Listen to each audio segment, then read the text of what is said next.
Hi guys, welcome back to my YouTube channel. My name is Faith Odichi, as you all know, and I'm a professional hairstylist based in Nigeria. You guys meet my elder sister. Introduce yourself, please. Hey guys, my name is Kelinda Esther, and among so many things I do, I'm a professional makeup artist. Actually, we are prepping for my birthday next month. I'm so excited. So we're going to be doing makeup, hairstyling, fun facts, just Yeah. Hey, it styles by Faye Badi. Is this your apron for me? You guys come and join us on our date. Who's going for? Okay, go Me first. Okay. So the first question I'm going to be asking her is, like, while growing up, what kind of training did you get that you want to give your child, or you want to pass down to your children? You want to train your children with, rather. What kind of training? First of all, I'm not going to spare my child when it comes to correction. More specifically, beating. Why? They beat us too much, guy. but I'm going to minimize it. I'm not going to beat like my mom beat us, but I'm going to beat. When I hear a lot of people say they will never beat their children, no, that's not me. I finish beating them. They remain to give birth and see them, because I feel like beating is correction, and the Bible said, spare the rod and spoil the child. So that's one training that I'm going to continue. Don't squeeze your face. I'm going to continue. I'm going to pass down. The second training I'm going to give them, which is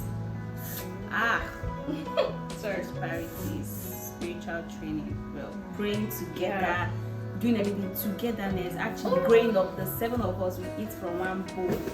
All Yeah, of we're us, we 7 sit in down. case you guys didn't know. Yeah, you should have mentioned that. So yeah, I love that togetherness because it kind of bonded us and made us our brothers keepers. You know what I'm saying? But when it comes to the beating part, I get what you mean. I would definitely beat my children, but not as much as I was beaten. Then, the togetherness, bro. We were. In fact, in my house, as of growing up, we are a total of 9. That's 7 kids, my mom and my grandma, and we all ate together. We did everything together, basically. The grandma will sit down on the chair and be monitoring. Hey, drop the fish. Oh yeah, come on, drop that fish. So yeah, we did everything together, which is something that I would definitely pass down to my kids, because I've seen a couple of people that they are not really close to their siblings, and then I think the last one would be the prayer life. There's one more. Our prayer life was like very, very, it was sweet and annoying at the same time, because like we wake up very early in the morning, as early as 5, and we have to stand for like an hour to pray, which was a good day. But and then the last one is my mom. Like when we were growing up, we never heard anything insult or anything any demeaning word or anything. No, not even ewu, down to like as easy as ewu or even are you okay? We never heard it. No That's matter how how pissed she is. no matter how pissed she Never. was, you never hear her say something. To our child. Yeah. So yeah, that's something I would want to pass down to my kids by the grace of God. So ask the next question. Who asked the first one? I did. All right, next question. What were your insecurities growing up? I'll go first. My first insecurity as a child was my height.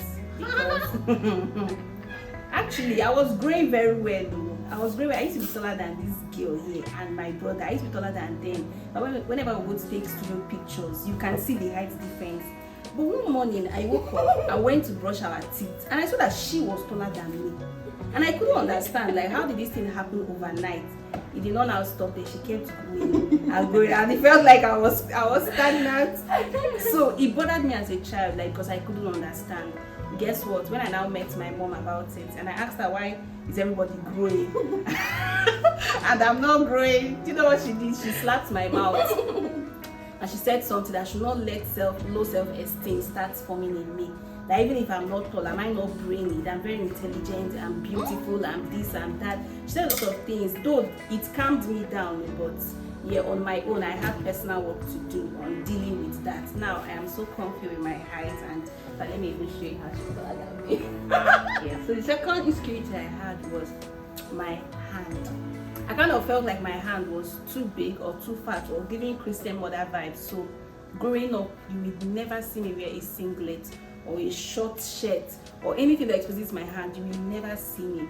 And guess what? The bad part was, even when I was sweating or the sun is hot, I remember. Do you know, I'm sorry to cut you short, but there was a time where she would wear so much, like she would, I don't know how to explain, but you can catch her wearing up to 5 clothing at once, just because she's like trying to maybe add up her body to her hand, or I don't know. I lived that way for years. Even when I went to the hostel, like secondary school hostel, my friends, my neighbors, my hostel mates, they found out that I was always wear like 3 clothes before wearing my uniform. And when they started talking to me, I started to deal with that. I wear singlets, like ask her now, me, I don't even drag her with her. I wear singlets like back to back, and I'm comfortable and I'm cute.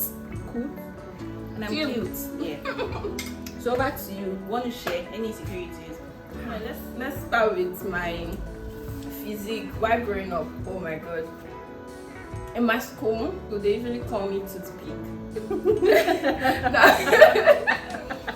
That's how lean I was. I could see my bones.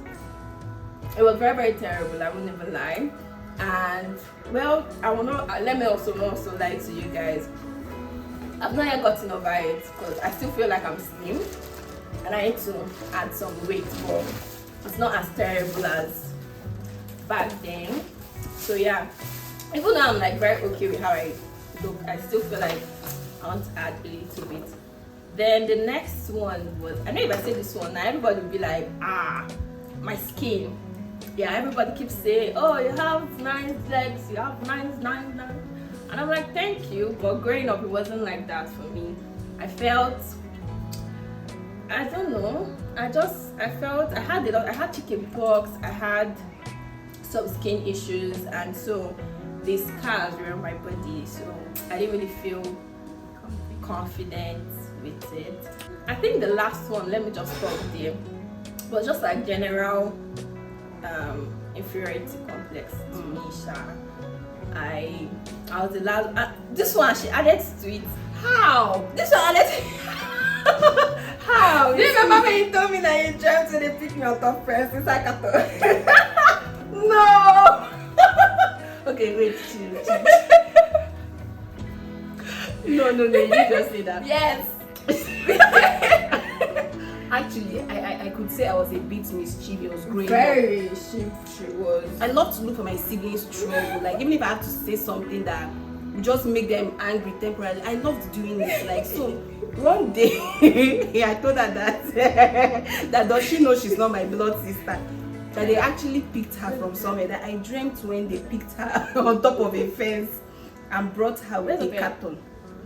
So, but the truth is that I never knew that, that joke was expensive, because though she was laughing, but at a point she started to think about it. Like, yeah, really, is it true? And that's why words are powerful. It's easy to joke with your friends and come back and say sorry, or guy, na joke now. No, it's the receiver that knows whether it's a joke or not. You get so you see, I'm sorry if that contributed to you. I know it's fine. So, but now I'm over it. I know who I am. I know my worth. Okay. So yeah, that's it. I think that's where I should end. Alright, throw the next question. Help me over here. Okay, so who, as a child, who did you look up to? Like, generally, who was like your role model? Let's put it like that. And why? This one is tough. And why? Yes, now why no specific? Actually, I thought you should go first. Me? Okay. So I think I'll just pick within the family, because growing up I wasn't very much exposed to the outside world, I would say. So I think it was my sister Chine, my elder sister. My elder sister Chine. Why? Because, well, she was everything that I wanted. Let's say she had the lifestyle I wanted. We don't understand, ma. Ha. Okay. So she was this very happy person, cheerful. So others were sad, or No, like, you know when you see someone and you're like, this person is just a happy person. Yeah, that was her to me, and I felt like she didn't have any problem whatsoever. Do you get? She gave that kind of, she had that aura about her. So to me, she was a very good lean back. She was a good role model, and she was always so. She was in touch with everything that was going on. That's just what I have to say. My turn.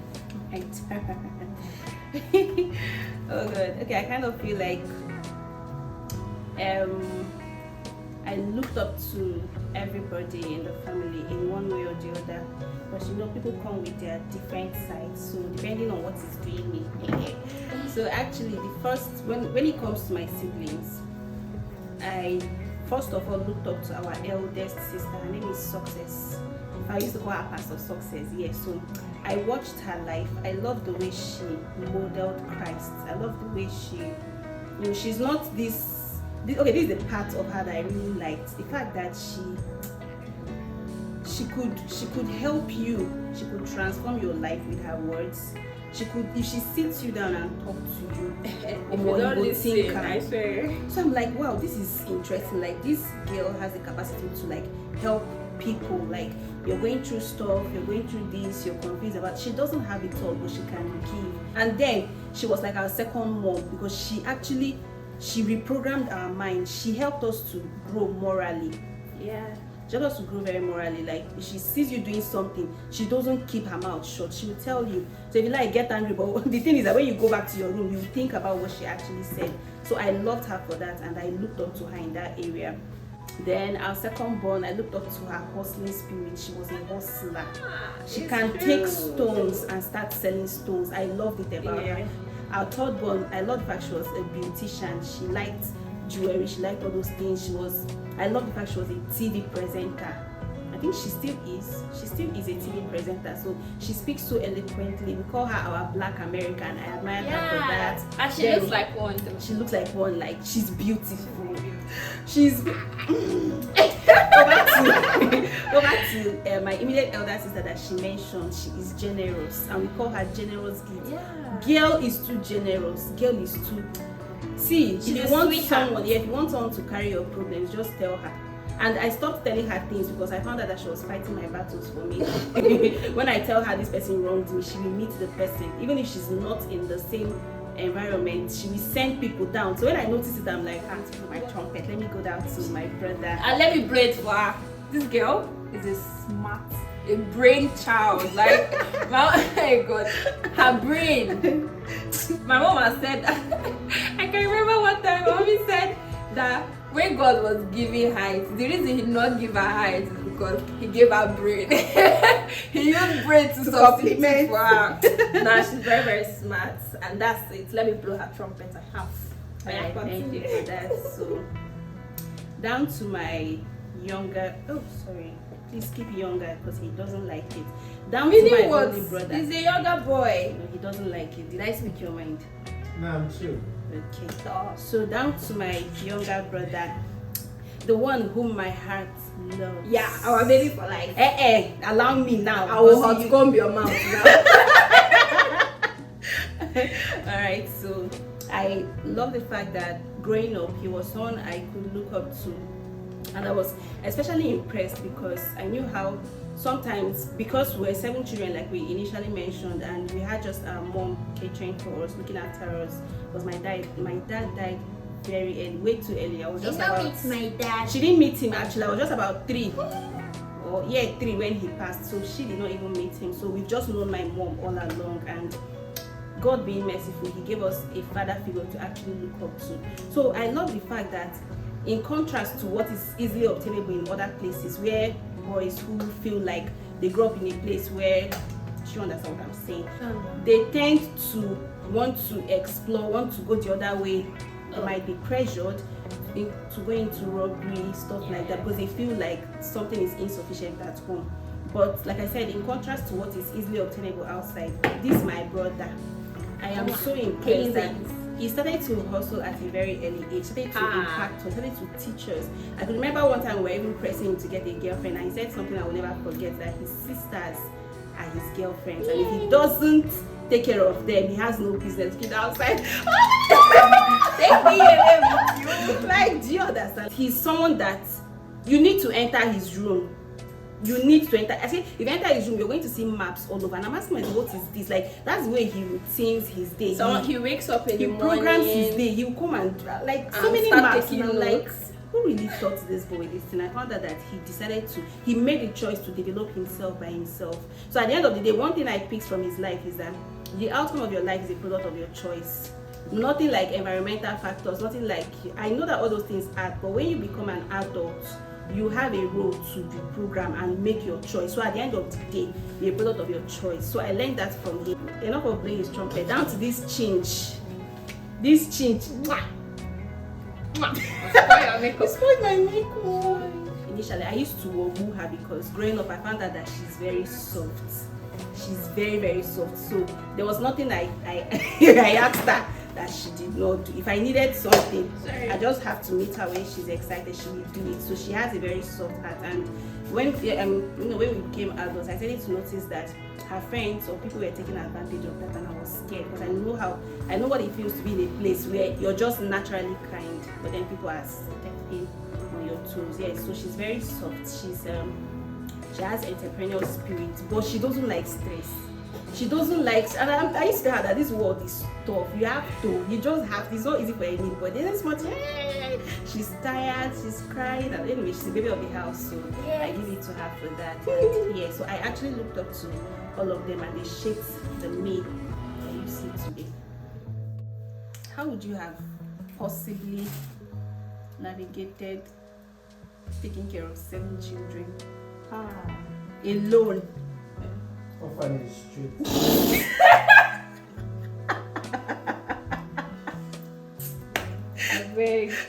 To be honest, I'm ashamed to say that I agree with you. It's a really hard question on that. I swear, I don't think I can answer.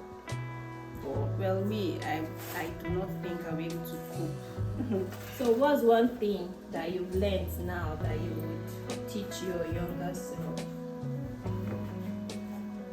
Okay, I'll teach my younger self to never be a people pleaser. Because the truth is that I used to be a people pleaser, but it wasn't forced. It was just me.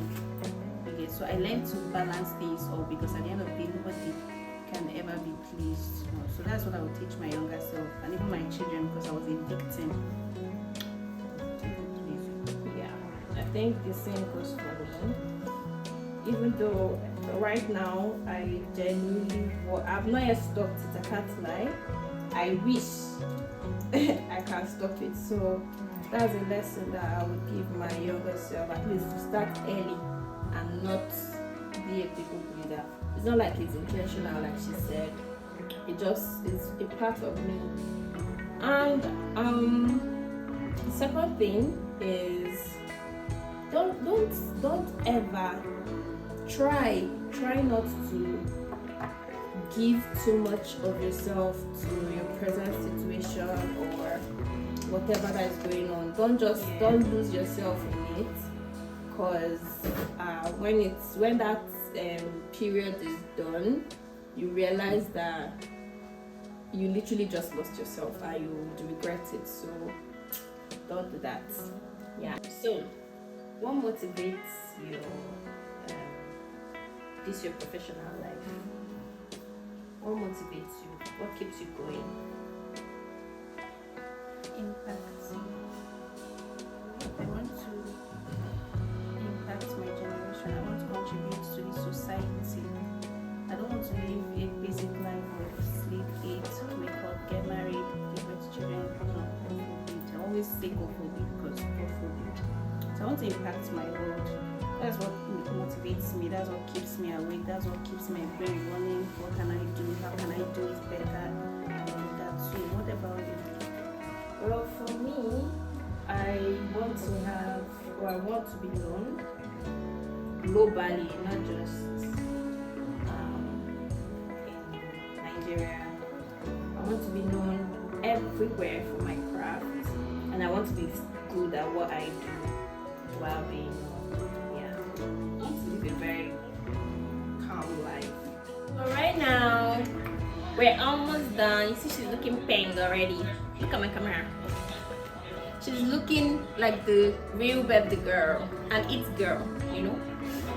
You guys, I'm so tired.